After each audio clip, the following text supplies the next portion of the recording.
बिस्मिल्लाहिर्रहमानिर्रहीम। अस्सलाम वालेकुम student, first year biology chapter number 5 lecture number 3 है हमारा आज वायरसेस। तो आज हम वायरसेस को डिस्कस करेंगे कि वायरसेस क्या होते हैं, वायरसेस को किसने डिस्कवर किया, वायरसेस की अर्लीस्ट हिस्ट्री को देखते हैं। लुईस पास्चर ये वही साइंटिस्ट है जिसने पास्चराइजेशन जो है इवेंट की थी 1822 से 1895 तक, और रॉबर्ट कुछ 1843 से 1910 तक। इन दोनों ने मिलकर क्या किया है, काम किया है किसके ऊपर, वायरसेस के ऊपर। वायरसेस जो होते हैं क्या होते हैं एट द टाइम, वायरसेस का मतलब क्या होता है, पॉइजन मतलब जहर, ठीक है। पॉइजन्स थे, जहर था, और ये आमतौर पे क्या करते थे, इट काज डिजीज़ और डेथ। इनका ताल्लुक जो है था वो डिजीज़ से डेथ तक का था, ठीक है, कि आमतौर पे एसोसिएटेड कह लें कि, और ये इनकी जो वायरसेस की हिस्ट्री में यही है कि ये डिजीज़ काज करेंगे और क्या कर देंगे, डेथ, टिल डेथ तक। The present concept of viruses has entirely change, कि वायरसेस के बारे में जो हमारा अब का कंसेप्ट है वो क्या हो चुका है, चेंज हो चुका है। उसके मुताबिक वायरसेस जो होते हैं वो सिर्फ डिजीज़ और डेथ काज नहीं करते, उसमें कुछ उन्होंने कहा है कि वायरसेस जो हैं वो रेगोनाइज किए गए हैं कि particles of the nucleic acid का पार्टिकल्स हैं विद द प्रोटीन कोट। इसके बाहर क्या होता है, प्रोटीनिशियस कोट कह लें कि यूं अंदर वायरसेस पड़े हुए हैं तो बाहर उसके क्या होगा, प्रोटीन का कोट होगा। न्यूक्लिक एसिड कहाँ किसको कहा गया है, डीएनए को कहा गया है। डीएनए क्या था, डीएनए में हमारे पास क्या होता था, राइबोन्यूक्लिक एसिड। आरएनए को कहा गया है, और डीएनए को क्या कहा गया था, डीऑक्सीराइबोन्यूक्लिक एसिड। तो ये न्यूक्लिक एसिड हैं प्रोटीन कोट के साथ, दे रेप्लिकेट लिविंग सेल। जैसे डीएनए जो होता है वो खुद ब खुद अपनी रेप्लिकेशन कर लेता है। रेप्लिकेशन मतलब अपनी कॉपीज़ बना लेना, अपने आप को कॉपी कर लेना, कॉपी बना लेना अपनी यानी कि नेक्स्ट जो है एसेक्सुअल रिप्रोडक्शन कर लेना, कॉपीज़ बना लेना, रेप्लिकेट कर लेना। लिविंग सेल के अंदर ये क्या करते हैं, रेप्लिकेशन करते हैं, रेप्लिकेट करते हैं खुद ब खुद। और दे आल्सो काज डिजीज़, और ये डिजीज़ काज करते हैं लाइक इन्फ्लुएंजा, ठीक है, हेपेटाइटिस, स्मॉल पॉक्स और एड्स। ये जो हैं मोस्ट इंपॉर्टेंट किसकी डिजीज़ हैं, वायरसेस की डिजीज़ हैं। इसमें से शॉर्ट क्वेश्चन अराइज हो सकता है कि वायरसेस की डिजीज़ कौन कौन सी होती हैं, कि हेपेटाइटिस है, स्मॉल पॉक्स और क्या है, एड्स, और शुरू में था इन्फ्लुएंजा। ये आगे हम नेक्स्ट इसको डिटेल से भी पढ़ेंगे जो वायरसेस की डिजीज़ होती हैं उनको। तो क्या बताया गया कि particles of the nucleic acid हैं प्रोटीन कोट के, और ये क्या करते हैं, रेप्लिकेट करते हैं और डिजीज़ काज करते हैं।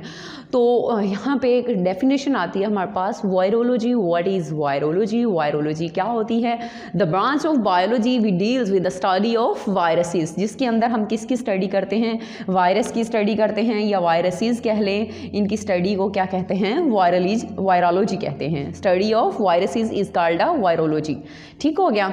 तो इसकी डेफिनेशन जो भी है कि the branch of science we deal with the study of viruses is called a virology, ठीक हो गया।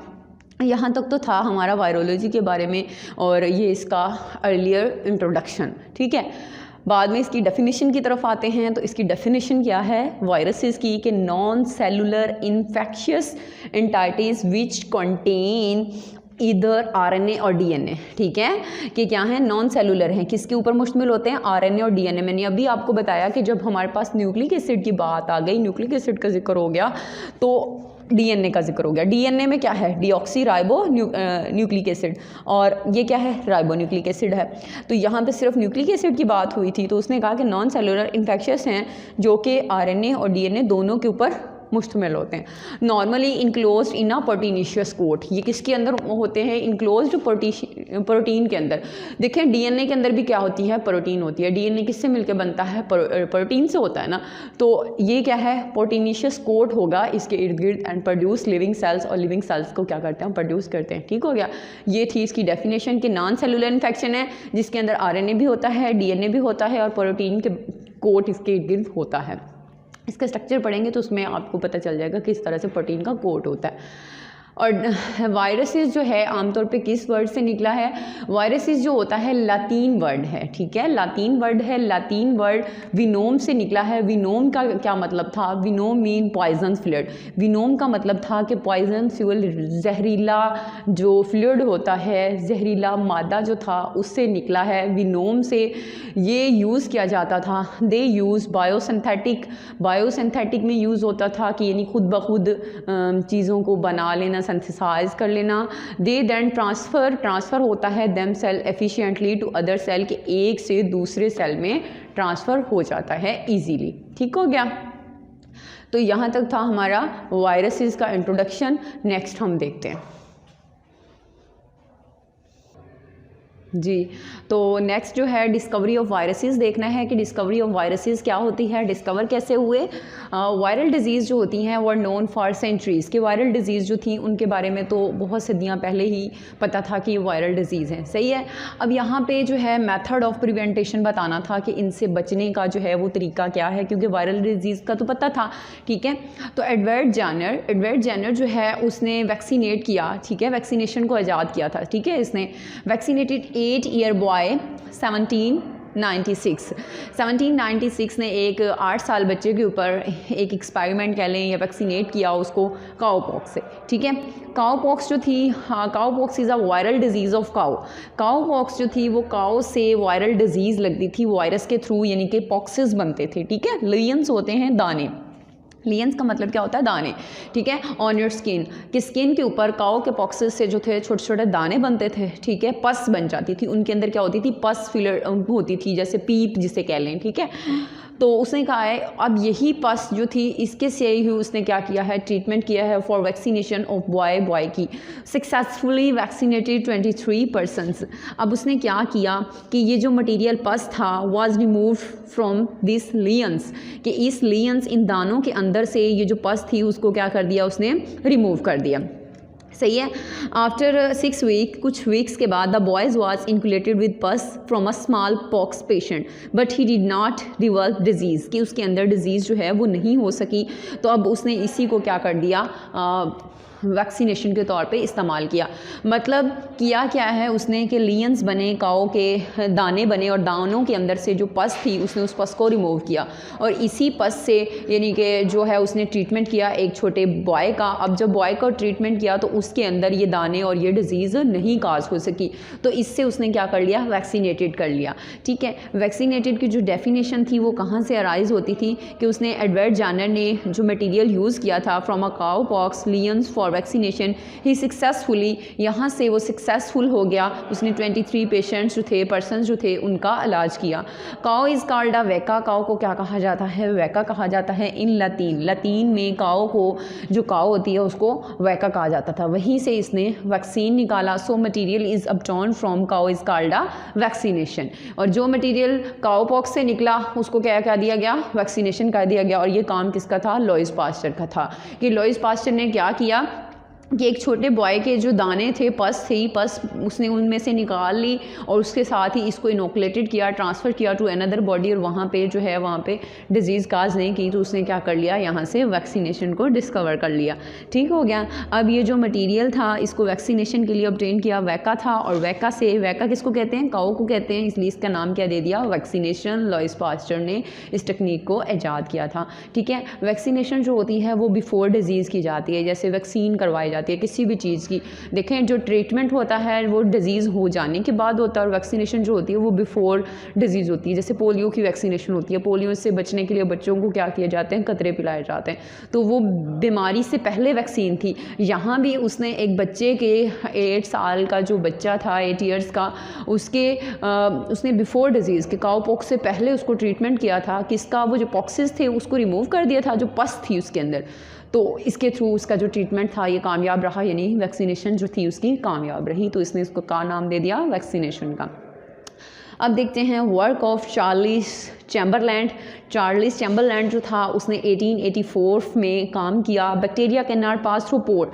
अच्छा, यहाँ पे उसने क्या कहा है कि जो बैक्टीरिया होते हैं वो पोर्सिलेशन फिल्टर्स के जो छोटे छोटे फिल्टर्स होते हैं उनके थ्रू बैक्टीरिया पास नहीं करते, कि जहाँ से बैक्टीरिया पास नहीं कर सकते वहाँ क्या होते हैं, वायरसेस पास होते हैं। बट वायरसेस काजिंग, कि वायरसेस पास हो जाते हैं लेकिन बैक्टीरिया जो होते हैं वो पास नहीं हो सकते। सही है। अब यहाँ से उसने कहा है कि एक डिजीज़ होती है रैबीज़ कहते हैं पागलपन को, मजनून, पागल कुत्ते के काटने से जो डिज़ीज़ होती है, ठीक है, ह्यूमन डिजीज़ है। रैबीज़ जो क्या होती है, एक ह्यूमन डिजीज़ है और ये रैबीज़ जो है ट्रांसफ़र होती है to the biting of rabid dog, fox, bat and some other animals, के पागल कुत्ते के काटने से, ठीक है, फॉक्सेस के, बैट से ट्रांसफ़र होती है। और ये जो होती है वेरी टॉक्सिक सब्सटेंस है, फिल्ट्रेट वायरसेस की। ये वायरसेस जो हैं ये फिल्ट्रेट हो जाते हैं लेकिन दूसरे जो हैं वो वहाँ से ट्रांसफ़र नहीं हो सकते। दे डिस्क्राइब, उसने कहा है कि then unseen disease causing agent the filterable viruses, कि ये वायरसेस हैं जो ट्रांसफ़र हो जाते हैं, बैक्टीरिया जो है वो ट्रांसफ़र नहीं हो सकते। नेक्स्ट है हमारे पास वर्क ऑफ इवानासीकी। इवानासीकी का काम जो है उसमें 1892 में तंबाकू मोज़ैक डिजीज़ थी। तंबाकू मोज़ैक डिजीज़ आपने 9th-10th में भी पढ़ी होंगी कि जो तंबाकू का लीफ होता था उसके बड़े बड़े, मोज़ैक का मतलब होता है दब्बा, बड़े बड़े डब्बे बनते थे किसके, वायरसेस के, जिसके लिए उसने क्या कहा कि ये तंबाकू मोज़ैक डिजीज़ है। तंबाकू में जो वो बैक्टीरिया फ्री फिल्ट्रेबल थे, यहाँ से बैक्टीरिया जो थे वो फ्री फिल्ट्रेबल हो जाते हैं। सही है। उसके कहने का मतलब था कि ही टुक बैक्टीरिया फ्री फिल्ट्रेटेड, बैक्टीरिया जो थे वो फ्रीली फिल्टर्ड हो सकते थे from it. He place this filter on healthy leave of तंबाकू, के हेल्दी लीव के ऊपर उसने इसको प्लेस किया और देखा कि found that filterable produce disease in healthy plant, के बैक्टीरिया की वजह से भी हो सकता है और ये वायरसेस की वजह से भी। Later similar filterable ultra microscopic viruses were discovered, it cause foot and mouth disease. ये वो जो होती है फुट एंड माउथ डिजीज़, जिसको मुंह खुर डिजीज़ कहा जाता है उर्दू में, और ये जो है 1898 में इसके बाद एक और डिजीज़ येलो फीवर हो गई एनिमल्स में। ये सारी, ये फुट एंड माउथ डिजीज़ हो गई और येलो फीवर जो होता है ये एनिमल्स में होता है। 1901 में इसको डिस्कवर किया गया था। ये दोनों डिजीज़ जो हैं ये किस में होती हैं, एनिमल्स में होती हैं, और किस वजह से होती हैं, वायरसेस की वजह से होती हैं। ठीक है। नेक्स्ट हम देखते हैं डिस्कवरी ऑफ बैक्टीरियोफेज।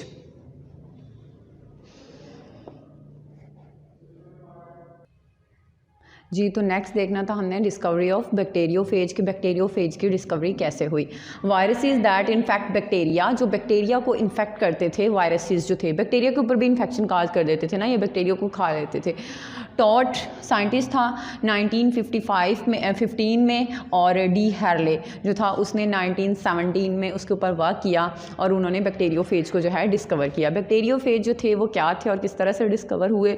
बैक्टीरियोफेज एक ऐसे वायरसेस थे जो कि क्या करते थे, बैक्टीरिया को इन्फेक्ट करते थे। इट वाज इंडिपेंडेंटली, उन्होंने काम किया किसके ऊपर, बैक्टीरियोफेज के ऊपर। ठीक हो गया। टॉट जो था उसने डिस्कवर किया, ऑब्जर्व किया दैट सम टाइम बैक्टीरिया जो होता है undergoes, bacteria lysis break, undergoes क्या करता है, लाइसिस कर देता है। अब लाइसिस का मतलब क्या होता है, लाइसिस का मतलब होता है फटी हुई, रैप्चर कर देना, फाड़ देना, ब्रेक कर देना। यानी कि यहाँ पे हम इसको ये कह सकते हैं कि किसी चीज़ को रैप्चर कर देना, यानी कि तोड़ देना, ब्रेक डाउन कर देना, break, dissolve and disappear.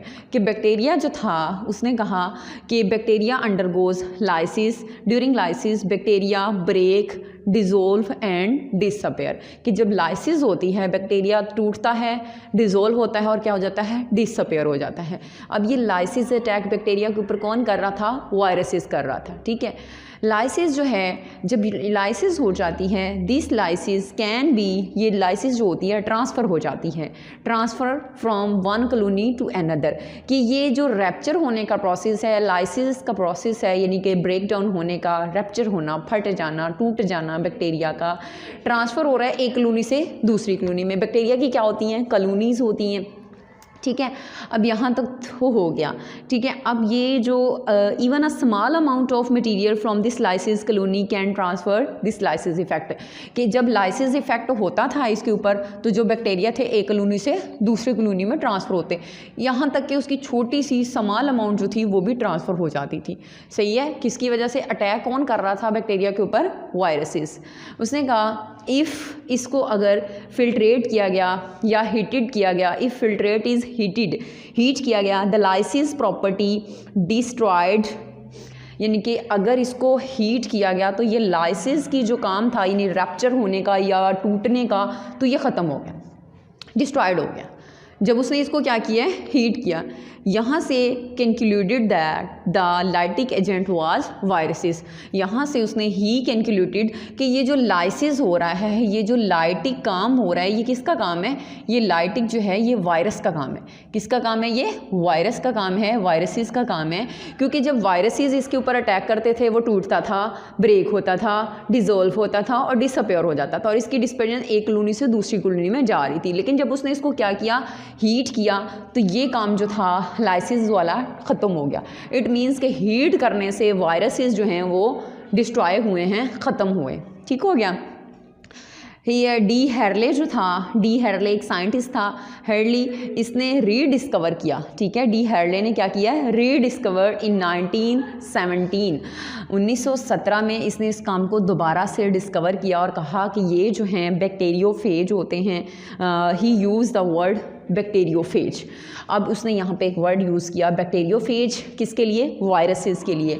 Bacteriophage means bacteria eater, कि जो बैक्टीरिया को क्या करते हैं? खाते हैं। बैक्टीरिया ईटर वायरसेस, उसको क्या कहते हैं? बैक्टीरियोफेज कहते हैं। देखें ना, यहाँ पे बैक्टीरिया लाइसिस हुआ, लाइसिस का मतलब क्या था? फट जाना, ब्रेक डाउन हो जाना।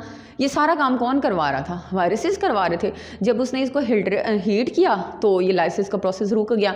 इट मीन्स कि ये जो वायरसेस हैं वो उसके ऊपर अटैक कर रहे थे। तो हेरले ने इसको नाम दे दिया बैक्टीरियोफेज का, कि जो बैक्टीरिया को क्या करते हैं? खाते हैं। ठीक हो गया। यहाँ से एक टर्मिनोलॉजी या एक बैक्टीरियोफेज निकल आया। नेक्स्ट हम लाइफ साइकिल ऑफ बैक्टीरियोफेज भी पढ़ेंगे। अब देखते हैं isolated of virus bye Stanley. Stanley एक साइंटिस्ट था।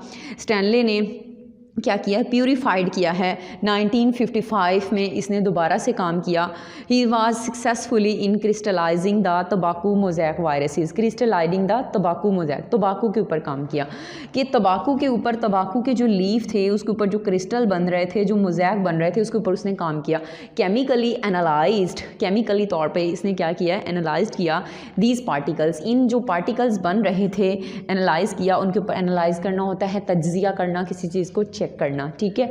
उसने एनालाइजेशन की इसकी, तो उसने कहा ये जो पार्टिकल्स होते हैं, ये पार्टिकल्स आम पार्टिकल नहीं थे, ये कंटेन थे न्यूक्लिक एसिड एंड प्रोटीन। इनके ऊपर जो ये पार्टिकल्स थे उनके अंदर क्या था?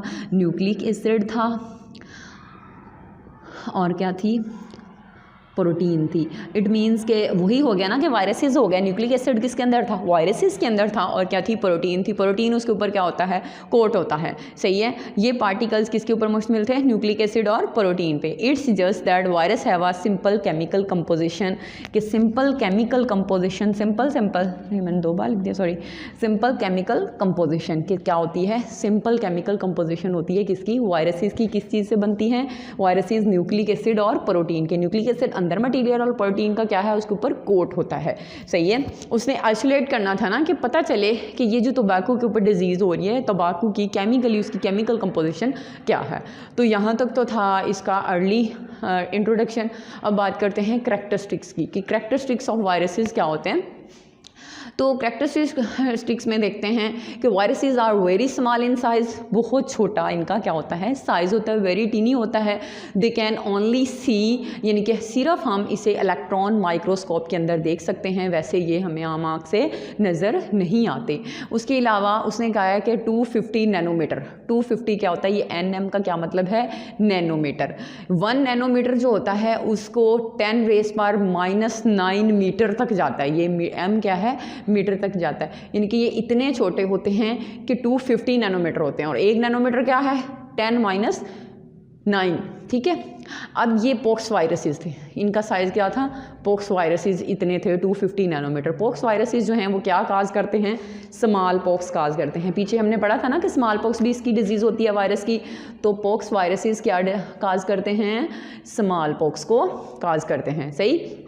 अब 20 नैनोमीटर थे पार्वो वायरसेस, ठीक है, पार्वो वायरसेस। ये जो पार्वो वायरसेस थे ये क्रॉनिक अनीमिया डिजीज़ करते थे। क्रॉनिक का मतलब होता है पुरानी, अनीमिया का मतलब होता है खून की कमी हो जाना, लैक ऑफ ब्लड या रेड ब्लड सेल्स की कमी हो जाना, लैक ऑफ ब्लड या रेड ब्लड सेल्स की कमी, ठीक है।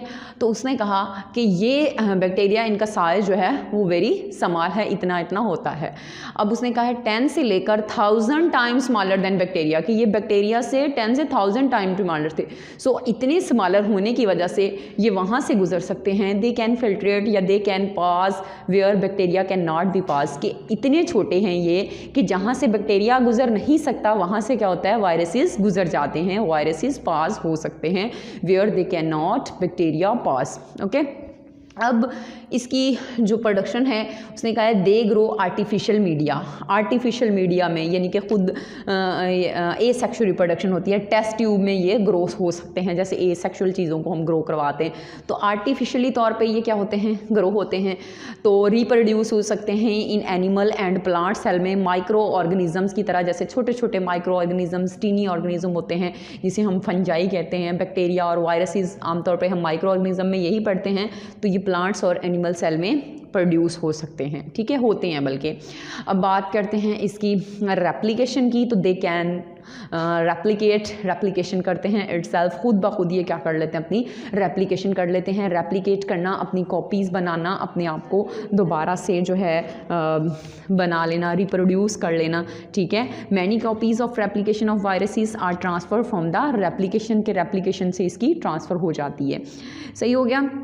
उसके बाद यहाँ पे उसने लिखा है, बताया है हमें कि ऑब्लिगेट पैरासाइट्स होते हैं, obligate intracellular parasites. Obligate parasites वो होते हैं जो कि होस्ट डिपेंडेंट होते हैं, जिन्हें रहने के लिए कोई ना कोई चीज़ चाहिए होती है, होस्ट पे डिपेंड करते हैं।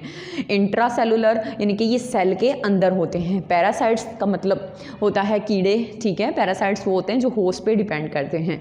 ऑब्लिगेट पैरासाइट हैं तो इस मीन्स के दे can not live without host, कि ये होस्ट के बगैर नहीं रह सकते।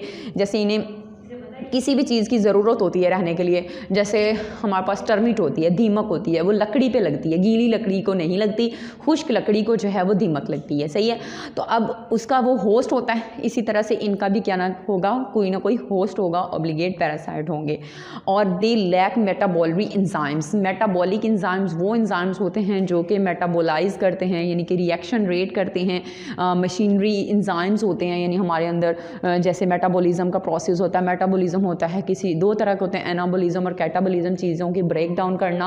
तो इनके अंदर जो होता है लैक मेटाबॉलिक इंजाइम, के मेटाबॉलिक इंजाइम्स इसके अंदर नहीं होते। So they can not synthesize over nucleic acid and protein. जब इनके अंदर मेटाबॉलिक इंजाइम्स नहीं है तो अपना ये न्यूक्लिक एसिड और प्रोटीन सिंथेसाइज नहीं कर सकते। They depend on their host for carrying on these function, कि ये किसके ऊपर डिपेंड कर रहे हैं, होस्ट के, क्योंकि रह किसी के ऊपर रहे हैं तो मेटाबॉलिक एंजाइम है नहीं, ब्रेकडाउन इनके अंदर हो रही प्रोसेस इनके अंदर हो नहीं रहा। सो ये क्या करेंगे, दूसरों पे डिपेंड करेंगे, किसके लिए, न्यूक्लिक एसिड और प्रोटीन के लिए। वायरसेस जो होते हैं may cause diseases in host and during reproduction, के वायरसेस जो हैं अब इन्होंने रिप्रोडक्शन करनी है, तो जब ये रिप्रोडक्शन करेंगे तो ये क्या करेंगे, डिजीज़ काज करते हैं। इनका काम क्या है, डिजीज़ काज करना। Viruses may cause disease in host, ये जिस होस्ट पे रह रहे हैं वहीं पे ये क्या करेंगे, डिजीज़ काज करेंगे, डिजीज़ काजेज, ठीक है, कहाँ पे करेंगे, इन होस्ट, जिसके ऊपर ये रह रहे हैं वहीं पे उसके ऊपर क्या करेंगे, डिजीज़ काज करेंगे। All viruses are resist to broad range of antibiotic like penicillium, streptomycin and other. अच्छा, ये जो होते हैं ना वायरसेस जो होते हैं, एंटीबायोटिक सिर्फ बैक्टीरिया के लिए यूज़ की जाती है। जो डिजीज़ बैक्टीरिया से होती हैं उनके लिए हम यूज़ करते हैं एंटीबायोटिक्स को, लेकिन ये रेजिस्ट कर देते हैं, असर ज़ायल कर देते हैं किसका, एंटीबायोटिक का। ये हम इसको कह सकते हैं कि ये रेजिस्टेंट करते हैं किसके साथ, एंटीबायोटिक। जो भी एंटीबायोटिक्स हम यूज़ करते हैं उसके असर को क्या कर देते हैं, ख़त्म कर देते हैं, रेजिस्ट करते हैं। अब एंटीबायोटिक्स जो होती हैं हमारे पास पेनिसिलियम है, ठीक है, उसमें हो गया, और जो गले के लिए हम सेट्रेप्टोमाइसिन यूज़ करते हैं या कोई भी डिजीज़ जो है मेडिसिन यूज़ करते हैं उनको क्या कर देते हैं, ये उनका असर ज़ायल कर देते हैं। पेनिसिलियम, सीलियम के असर को ये क्या कर देते हैं, ख़त्म कर देते हैं, नंबर 1। नंबर 2 पे ये जो क्या करते हैं, सेट्रेप्टोमाइसिन,